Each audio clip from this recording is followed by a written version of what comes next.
So we're here for an Everton fan. He's the first one, Richard Wee. Wayne Rooney. He's got a bit of story about him. Huh? We call him, what is it, Rick Wee? Rick Wee. Rick Wee. Oh, Rick Wee is the guy that went viral recently, right? Yeah. Hey Joe, how are you? Nice to meet you. Oh, JDT.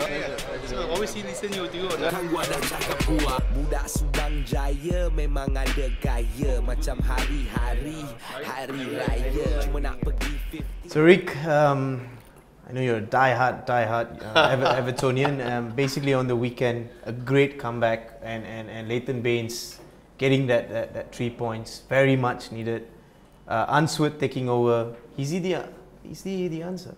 I think for a short term, he may be able to solve our problem, but I don't think it's a long term. So I love him. He's an Evertonian. Yeah. I just on the way up, you said that our club needs remedy, and I agree with you. And I think okay. I cannot understand what's happening to Everton. I mean, it's incredible. You know, we've spent a hell lot of money. I mean, we sold Lukaku, we made money out of him, but still, we spent a lot of money. The replacements, isn't it? You would say. Not just the replacement. I'm not sure what Koeman was trying to do. Are you a Koeman fan prior to what happened? I was alright. I wouldn't say a fan. I was indifferent to him. I thought he did quite well in Southampton. Right. And he was also quite okay at Valencia. Or some people call it Valencia. Yeah. And he's at the 3 Dutch clubs. He was alright, you know. Fantastic player. And above average manager. Almost on the borderline of being great. He's that kind of manager. But yeah, so he was alright. We thought finally with the players that he's buying, he'd be okay. But we were all perplexed. I was one of them who were perplexed. Why didn't he buy another left back? And then we need more than Michael Keane. You know, we need more defenders. Ashley Williams is 33. Yeah. Jagielka is 35. Past his back. Yeah, and Funes Mori is unfortunately out for a long time. Yeah, and he's also error prone. Yeah. So, and Coleman, as you know, broke his leg. So I thought that should be where we strengthen. We got a good keeper. Pickford was excellent. Yeah. But I'm just gonna jump into a Merseyside rival. right. A Liverpool fan, Joe Flizzow. Yeah, fellow Merseysider. Yeah. Lukaku, Yeah. the fact that they sold him, would you put it down to that only? Well, I think maybe an immediate replacement. Was not there. Yeah, was not there. I feel. I mean, somebody with Lukaku's size and presence, you know, very And the formidable, goals he scored. very physical, and you know the amount of goals he banged in, you know, over the past seasons. You need somebody that can fix that problem straight away. So I feel it was time to sell him. You know, maybe if a player doesn't want to be with the club anymore, he wanted to leave. You can't force a player to stay. But I mean, Lukaku is definitely world class. You need to bring somebody of that level, or if not, somebody with the potential of rising up to that level. I feel. I agree. If you look at the way Koeman plays at Southampton, he had Pele, right? That Graziano Pele. Who went to China. And then he sold, when he was forced to sell Pele, because he wanted to leave, he bought Austin. Another one of those big centre forwards. Absolutely. So I knew the Koeman style of playing, he needs somebody big, and that's why he went like for... a target man. Exactly. Right. He wanted Oliver Giroud, right? Which made he sense. failed to get. Which we couldn't get. So, but you know, the transfer dealings were poorly executed. I just got an opinion. I mean, someone like Koeman, right? Early season, he doesn't get a player of that ability because that's how he's been relying. Again, we go back to his track record: Graziano Pele, Lukaku. Don't you think he already saw it coming? And why didn't he fix it? Exactly. I absolutely agree with you on that.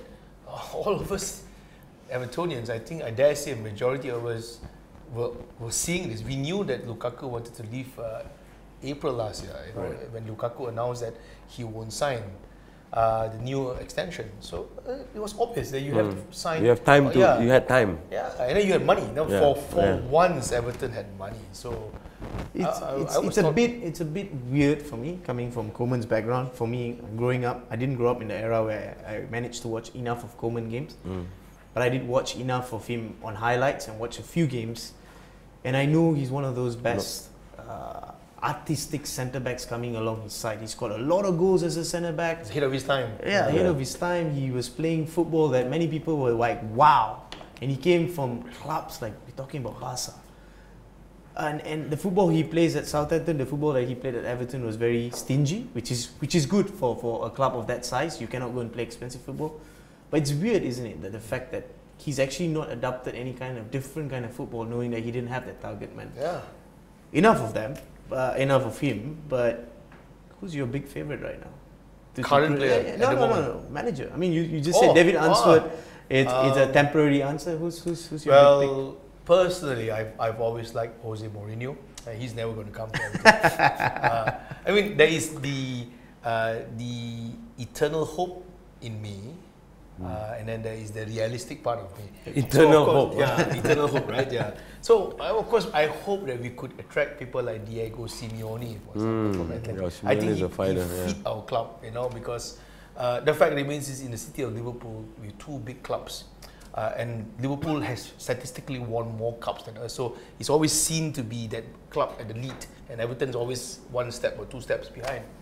I know many Evertonians will dislike me for saying that, but that is the size of But the there's club. a change happening in London where Spurs are just changing direction. You're hoping. You're hoping. Okay. So if Simeone comes, being an Atletico Madrid manager, where the city is led by Real Madrid, he fits us hand to glove, number one. But he won't come. I've spoken to friends in Everton. He's not coming. Ancelotti is not interested. Tuchel, formerly from Dortmund. Yeah. We have spoken to him apparently. Moshiri have spoken to him. No news on it yet. And unfortunately, it looks like Allardyce is Big Sam. Yeah, he was with us on Man on the Street maybe about a month ago. Yeah, nothing against you, Joe. I wish you were here. I want to ask him, are you interested? No, I'm sure he is. I mean, I was just speaking to Joe about it. Big Sam does seem to fix it maybe for one season. He does fit the bill, isn't it, at this point? Available.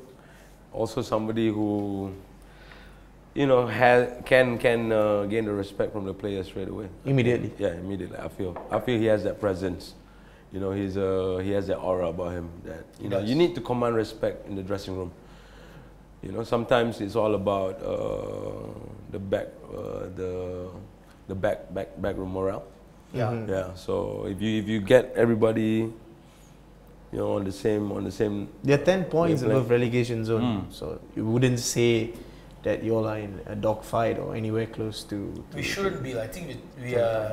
I don't mean to sound cocky and arrogant, but I think we are a bit too good to go down. Having said that, some of the bigger clubs like Villa and Newcastle. I like ardent fans. I like statements like that. Yeah, they should have never gone down, but they went down unfortunately. So we got to be cautious. Number one. Number two, I think Allardyce would be able to tighten our defense before spicing. But that's what he's going to do first. He's going to do that. That's for sure. Yeah. He did it in Palace. He did it in Sunderland. So I think he can do that in Everton. Actually, the other guy who's being mentioned is Sean Dyche from Burnley. Right. Yeah. But he plays a bit more expensive football, even with Burnley. Yeah, he seems to be like the kind of with two wingers. He pushed the wing out.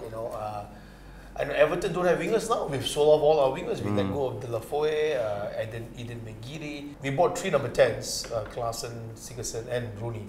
Rooney was more of a symbolic buy. He's nice to bring him back. Sigurdsson is good though. He's a bit slow. Yeah, Sigurdsson is good, and he needs to play in the middle. And every club that he does well, he is always literally the center of attention. He didn't do well in Spurs because he was forced to play to the left and the right. Yeah. And in Iceland, and also you have and Swansea, he plays well in the middle. Right. So, but coming back to Big Sam, we've seen him play some proper British football.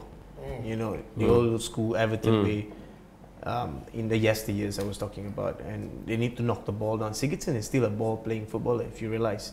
He's not one of those who's going to take the ball off the end and just it down. Like Fellaini. Like Fellaini, or even you're talking about your Didier Drogba's. So you still have an issue there. You would reckon that a buy in January, besides getting a new manager, is compulsory? Oh, definitely. I think our technical director, Steve Walsh, he's got a lot to answer. Actually, personally, I think not just Koeman should have gone. I think he's a scout come technical director. He should have gone as well? He should have gone too, because he was the one who pushed it. Yeah, he's a scout come technical director. It's very openly known. So, perhaps we definitely need a striker. If we got one now, Sandro. I think he's 21 years old. I think he's a bit shocked with the English culture. And he's a bit struggling there, excuse me. But we need another big striker in front. Anybody who's available and can. You think Giroud will be available? Well, he didn't want to come in August. He won't come now. I doubt. And then And Wenger's doing something good by starting him ahead of Lacazette at times I think, to keep him at the club. He probably want to stay in Arsenal. So I think the ship is sailed. But if we are able to find another big striker, someone like Benzema, not Benzema, we know Benzema. Like Benzema. Like Benzema, exactly, big like that. That's something we can consider. We have money now. I said it's a very weird conversation to have. Because 2 years ago, I can't say that.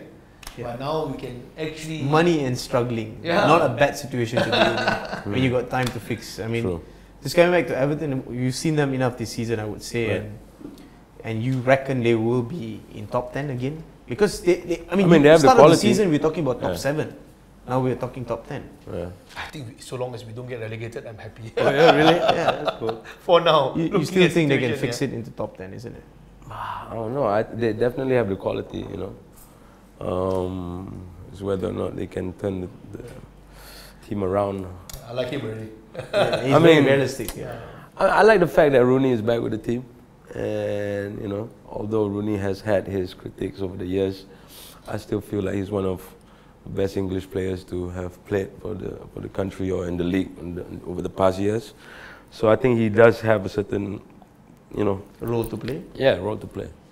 You know, in getting the team together for one, maybe. There's an aura around him. Now that I watch the game every week, right? Yeah.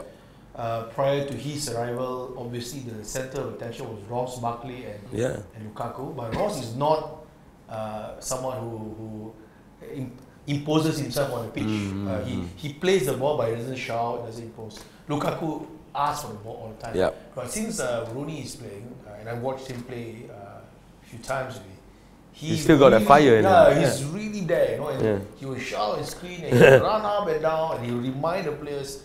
What is he like playing? And he's playing more of a deeper role these days, right? So, but unfortunately, he's lost an inch or a foot. But that's where the problem lies. You've got Rooney, who's got a bit of fire in him, and coming from United after you guys sold him. It's almost like United takes the best part of him and then sells the twilight of him back, and you're like thankful for that. I don't know where that's coming from, but with age, and you get Phil Jagielka, 35 years old, Ashley William, 33, partnering, you got to fix that. We have to fix that. Both of them has passed their best, clearly known. And I think if you guys can fix that, top 10 is possible. That's yes, my I hope opinion. so. Yeah. I mean, the optimistic side of me is that, but the realistic side, looking at the way we play, the way we struggle, especially when we're down 1-0 against Lyon, we held our fort for that 60 minutes. But the moment Lyon scored, and that's it. We ruptured. And they just can't sustain themselves. That's unfortunate. So yeah, well, if they can manage that, I'm optimistic that we can try to bulldoze our way to top 10. But top 4 out of the way. Right. No way really. Thank you, Rick. Brilliant stuff. Thank you. Cheers. Thank you, my man.